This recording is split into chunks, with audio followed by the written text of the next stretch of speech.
dear students, how are you? I hope so you all are fine. Students, आज हम start करने वाले हैं lecture number 3 business studies. Business studies में हम लोग पढ़ रहे थे बिजनेस एक्टिविटीज। बिजनेस एक्टिविटीज के मैंने दो पार्ट आपको बताए थे, number 1 industry, number 2 commerce. Last lecture में हमने इंडस्ट्री को क्लियर किया था। आज हम बात करने वाले हैं कॉमर्स की। तो जब हम बात करते हैं कॉमर्स की, तो commerce means facilitating exchange of goods and service. हम सीधी बात करें तो यहाँ पर फैसिलिटेट कर रहा है किसको? गुड्स, एक्सचेंज ऑफ गुड्स को और सर्विस को। इसके बाद जो कॉमर्स था इसको दो पार्ट्स में डिस्ट्रीब्यूट किया गया था, number 1 trade and number 2 auxiliary to trade. अब हम बात कर रहे हैं यहाँ पर ट्रेड की। Trade buying selling of goods for profit, यानी कि वो सारी की सारी एक्टिविटीज जिनको प्रॉफिट अर्न करने के लिए बाई और सेल किया जाता है उनको क्या कहते हैं? ट्रेड। ट्रेड को भी यहां पर दो पार्ट्स में डिस्ट्रीब्यूट कर दिया, इंटरनल एंड एक्सटर्नल। अब बात करें जब हम इंटरनल की, तो सबसे पहले हम समझते हैं इंटरनल ट्रेड। यहां पर मैंने ब्रैकेट में मेंशन किया है होम ट्रेड। तो समझिए सबसे पहले internal trade.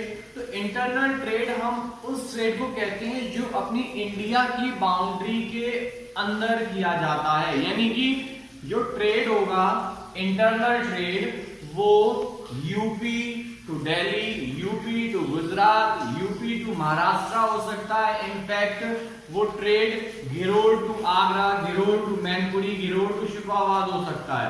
But internal trade कभी भी इंडिया की बाउंड्री को क्रॉस नहीं करेगा, इसलिए हम इसको होम ट्रेड भी कहते हैं। ध्यान रखिएगा। अब इंटरनल ट्रेड की जब हम बात करते हैं तो यहां पर इसको भी दो पार्ट्स में डिस्ट्रीब्यूट कर दिया जाता है। एक है होलसेल, सेकंड रिटेल।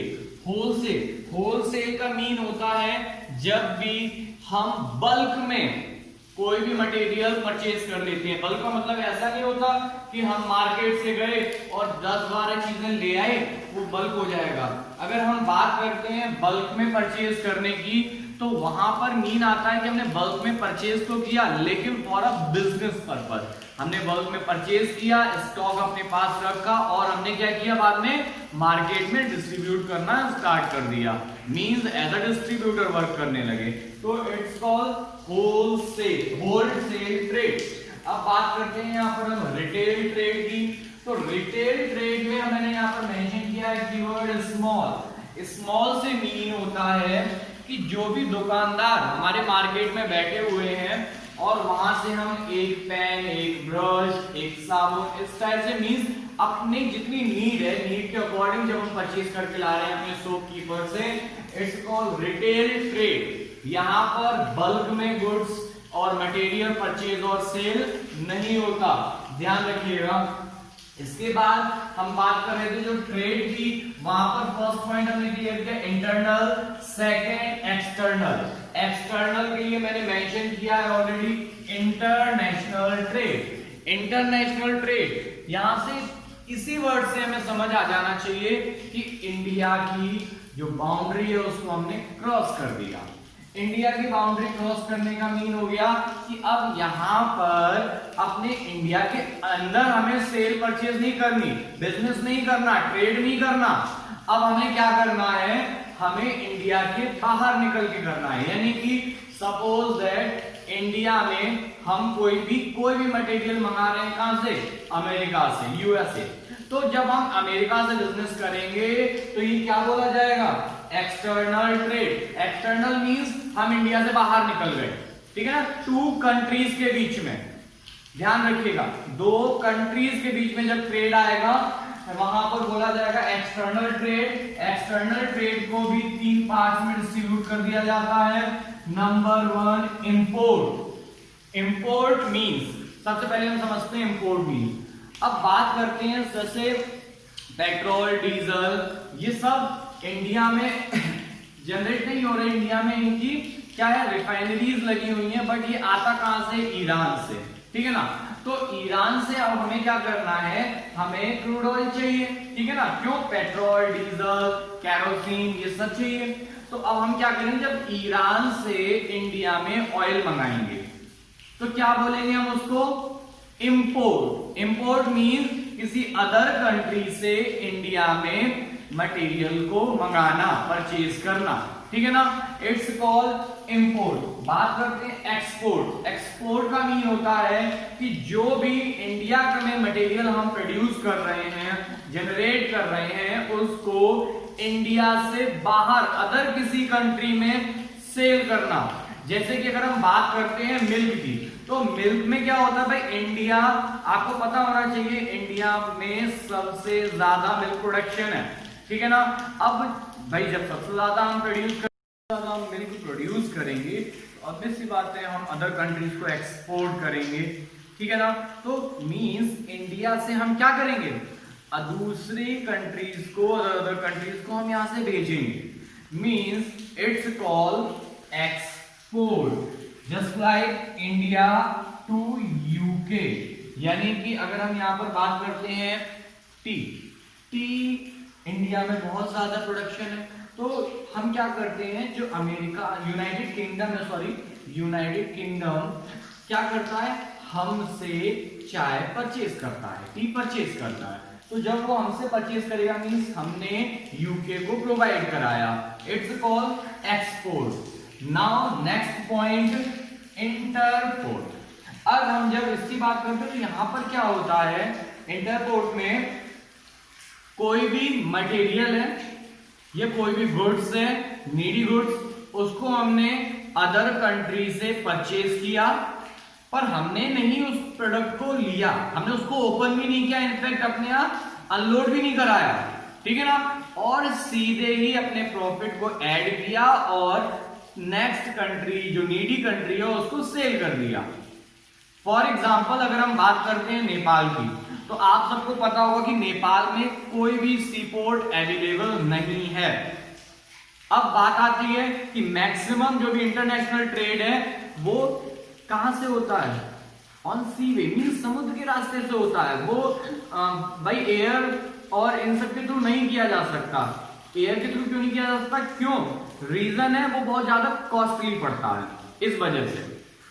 तो नेपाल में सी पोर्ट अवेलेबल नहीं है। अब जब सी पोर्ट अवेलेबल नहीं है तो उसका पूरा मटेरियल कहां आता है, पहले इंडिया आता है और इंडियन कंपनीज उसको नेपाल बाय रोड सेंड कर देती हैं, ठीक है ना। तो ध्यान रखिएगा, यहां पर हम जब बात करेंगे इंटरपोर्ट की, तो मेन चीज आपको समझ आ जानी चाहिए कि कोई भी नीडी कंट्री है किसी अदर कंट्री के सी पोर्ट को यूज करके, या फिर हो सकता है सी पोर्ट ना यूज करे, सपोज दैट हमसे, भाई आप जैसे एक एग्जांपल आप बहुत अच्छे से समझ जाएंगे कि सपोज दैट आप सब बड़े स्मार्ट बच्चे हैं, कॉमर्स के स्टूडेंट हैं, सारे के सारे एंड्रॉइड फोन चला रहे हैं, ऑनलाइन शॉपिंग कर रहे हैं, आपका कोई पड़ोसी है, ठीक है ना, आजकल एंड्रॉइड फोन भी जो हम परचेज कर रहे हैं वो ऑनलाइन सेल बहुत ज्यादा हो रहा है, आपका पड़ोसी आपके पास आता है, बोलता है कि अरे वाह बेटा तुमने ये बहुत अच्छा मोबाइल खरीदा है ना, एक ऐसा ही मोबाइल हमें भी दिलवा दो। आप क्या बोलोगे कि अरे अंकल ये तो मैंने ऑनलाइन खरीदा है ना। अब जब आप बोले ऑनलाइन खरीदे तो वो भी कंफ्यूज हो जाएंगे, वो कहेंगे ऑनलाइन ये कैसे करते हैं, तो वो ये बोलेंगे कि बेटा एक मेरे लिए भी मंगवा दो। आप क्या करोगे, खट से मोबाइल निकालोगे और फटाफट टक टक टक टक टाइप किया और क्लिक किया, ऑर्डर हो गया, ठीक है ना। अब वो क्या हुआ कि ऑर्डर करने के बाद कुछ टाइम में मटेरियल या मोबाइल फोन आपके घर पे आ जाएगा। अब क्या करते हैं आप उसको यूज नहीं करेंगे, आप अंकल जी को हैंड ओवर कर देंगे बिना यूज करे, क्योंकि अंकल जी भाई आपका फोन आ गया है ना, इसके पैसे दे दो, ठीक है ना। सेम डिट्टो यहां होता है कि किसी अदर कंट्री से हम मटेरियल परचेज कर रहे हैं किसी थर्ड कंट्री के लिए, उस सिचुएशन में इंटरपोर्ट, ठीक है ना। नेक्स्ट बात करते हैं हम auxiliaries to trade. Auxiliaries to trade की जब हम बात करेंगे तो यहां पर एक बड़ा अच्छा सा वर्ड लिखा हुआ है, हेल्पिंग सर्विसेज, है ना। हेल्पिंग सर्विसेज तो आपको बहुत अच्छे से समझ में आती है। हेल्पिंग सर्विसेज में क्या होता है कि आप भाई पेपर जब कर देने जाते हो ना तो वहां पे हेल्प लेते हो ना, सेम एज हेल्पिंग सर्विस, वो सर्विसेज जो ट्रेड को, ठीक है ना, ट्रेड को या इंडस्ट्री को हेल्प प्रोवाइड कराती हैं, it's called auxiliary to trade. But याद रखिएगा जो ऑक्सिलरी टू ट्रेड है वो ओनली इंडस्ट्री को नहीं, वो क्या करेगा, वो केवल ट्रेड को हेल्प करेगा। ध्यान रखिएगा इस बात को, हमने जो पढ़ाया था ट्रेजरी वो इंडस्ट्री को हेल्प करेगा, ध्यान रखना है यहाँ पर। अब हम बात करते हैं हिंड्रेंसेस की। भाई बहुत सारे हिंड्रेंसेस आते हैं हमारे बिजनेस में, हिंड्रेंसेस, ठीक है ना, तो उन हिंड्रेंस को शॉर्ट आउट करने के लिए फॉर एग्जांपल हम बात करते हैं ट्रांसपोर्ट की। भाई ट्रांसपोर्ट की जब हम बात करेंगे, भाई हमने क्या किया, कॉटन यूज की और कॉटन के थ्रू एक कपड़ा तैयार किया, बढ़िया सा कपड़ा तैयार हो गया, क्या अब हम उसको अपनी मैन्युफैक्चरिंग यूनिट में रख के सेल कर सकते हैं? नहीं सर, बिल्कुल नहीं कर सकते। उसको सेल करने के लिए हमें किसी दूसरे वे के थ्रू कहीं अदर प्लेस पर सेल करना पड़ेगा। उसके लिए कौन सा हमारा पोर्शन यूज आएगा, ट्रांसपोर्ट। ट्रांसपोर्ट के थ्रू हम उसको आगरा भेज देंगे, मैनपुरी भेज देंगे। नेक्स्ट है बैंकिंग। भाई हमें फाइनेंस चाहिए, हमें पैसे चाहिए अपने बिजनेस को ग्रो करने के लिए, तो वो हमें कहां से हेल्प मिलेगी, बैंकिंग सेक्टर से।